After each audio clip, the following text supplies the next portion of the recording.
Hello and welcome to the final video in the STRI research series. I'm here with Sophie. Hi, I'm Sophie Olenek. I'm Senior Ecology and Environment Consultant here at STRI. And I'm Tom Young, the Environment Systems Manager at STRI. And we thought we'd talk a little bit about how we can integrate green and blue infrastructure together on sports surfaces and facilities and give a bit of a pointed guide to all the things you should do as part of these kind of projects. So with this talk, we want to try and take you from inception to conception with a few ideas ranging from very little projects that you can do yourselves to bigger scale projects that you might need consultants and other outside help on. So it's a bit of a gloomy day here at Bingley and it's a bit of a gloomy world, not to be too depressing, but climate change is impacting our lives more than it ever has done. We're seeing much hotter summers now and much wetter winters, so we're getting a lot of water at a time of year when we don't necessarily need it, and then no water in the summer when we really do. And combining that with habitat loss, so where we once had many hedgerows and grasslands, we're losing them, or we have lost many of them, and they in the past would have helped retain water on land and slow the flow. So we want to try and look at a few ideas to sort of bring those two back together. Just to go back to the water side of things, one of the big issues as well is we actually have is water availability, and water is obviously needed for the growth of turf, and particularly in places like the southeast of England, a lot of facilities are really reliant on mains water now and borehole water, and in the future it's very likely that the supply of water from these is going to be restricted or even completely stopped altogether. So what we're looking to do is look for alternative sources of water, reduce issues such as flooding or very wet areas of sports facilities, and then also try and bring into the green elements, the biodiversity, the ecology into all of that as well, to ultimately try and provide cost-effective solutions that are sustainable in the true sense of the word. You've got your environmental, you've got your economic, and you've got your social as well.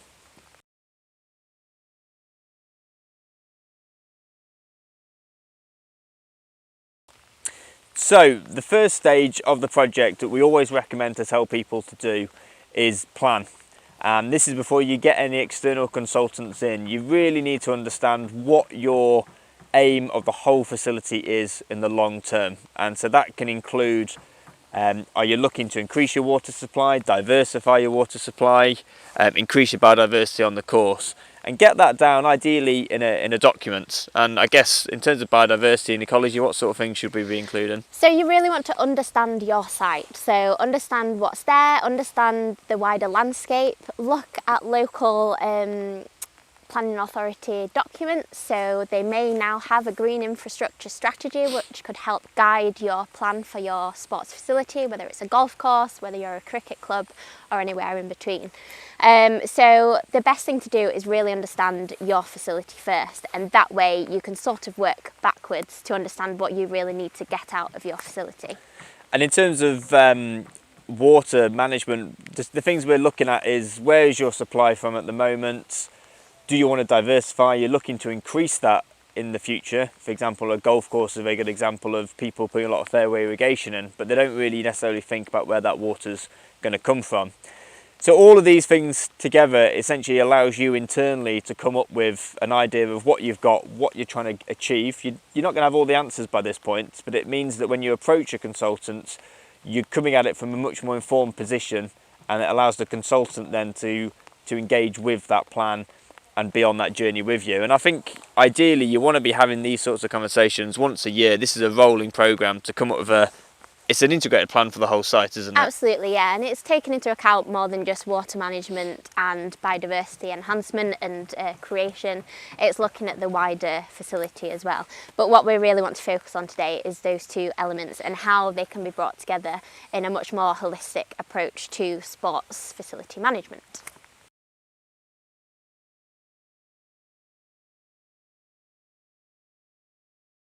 Stage 2, feasibility stage, and this is where you really want to start engaging external consultants, because you want to get the experts involved at this stage. It will cost you, but it probably and most likely will save you money in the long term.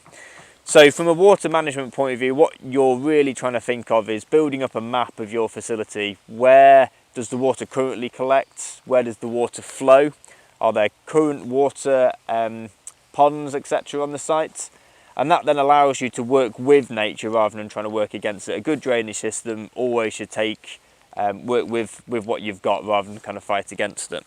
So as part of that, you want to also map the different habitats on your site. So where you do have hedgerows, if you have them, areas of scrub, woodland can be really, really helpful at slowing the flow. So understanding where these habitats are in relation to your site, in relation to where water flows, means that you can put in solutions that bring the two together.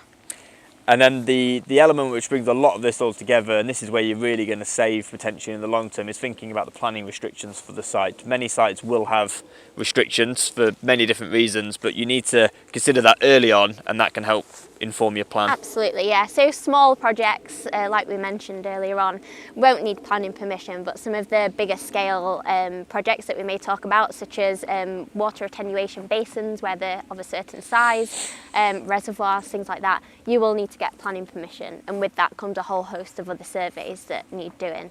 And in combination with that as well, if you lie on a designated site for nature conservation, there will be restrictions in place on those too. So it's just making sure that you know your site and what constraints there are at the earliest stage possible.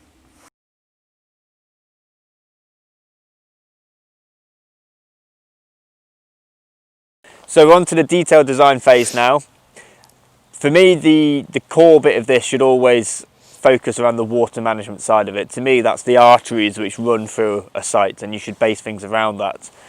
So the main arteries through a site will be the outflow, so that's all the drainage water leaving the site, and then also water coming into the site. And ideally you want the two of them actually integrated together into a full-on system.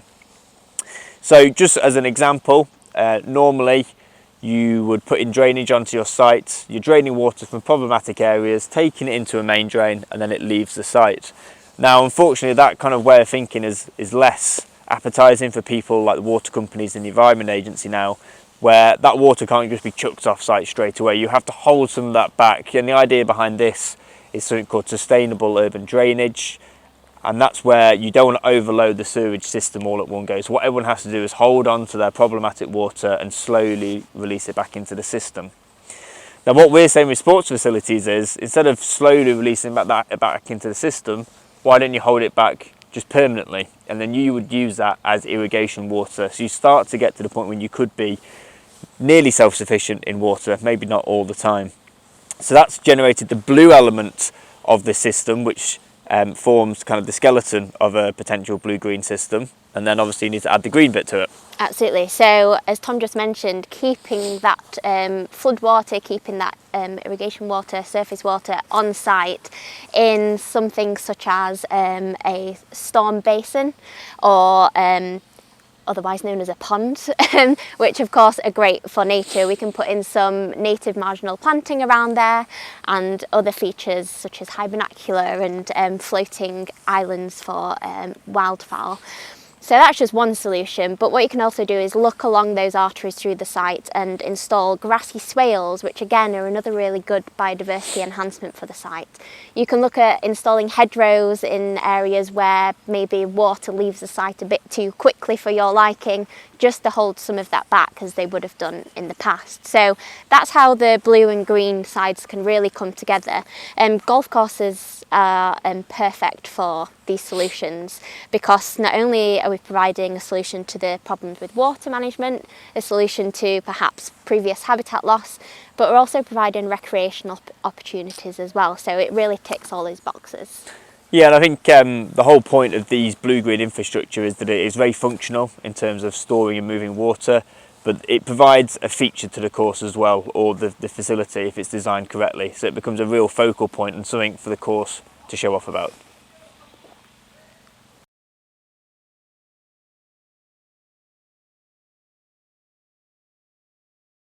So we've done the detailed design now.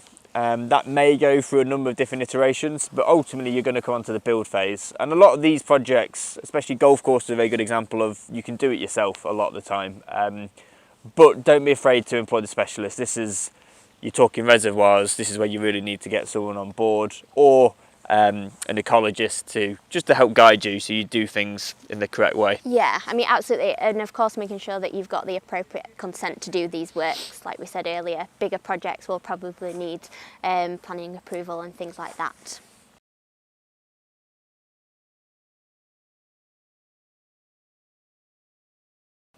So what we're going to do is just quickly give you a quick tour of a small drainage project which the guys at Bingley St Ives has done, and just to give you a few ideas of the things that you could then turn that type of project into. So what you've got is a basic drainage layout on a green to remove problematic water, and what you're going to have is all that water is going to be collected into a main carrier pipe, which will then remove the water away from the problematic area. Now normally this water would be taken into a centralised drainage system or discharged to a local watercourse or feature. At this particular golf course they don't have the luxury of that, so they're looking for ideas on what to do with their water. Currently they're discharging to this stand of trees, but potential other solutions could exist. And one of those, if you look at this site here, could be by creating a series of wetlands or ponds in the lower elevations of the site. This would hold the water on site and slowly release it into the wider landscape. And what the guys here at this golf course have done in recent years is created a new hedgerow along the boundary of the golf course, so that would also help with water attenuation.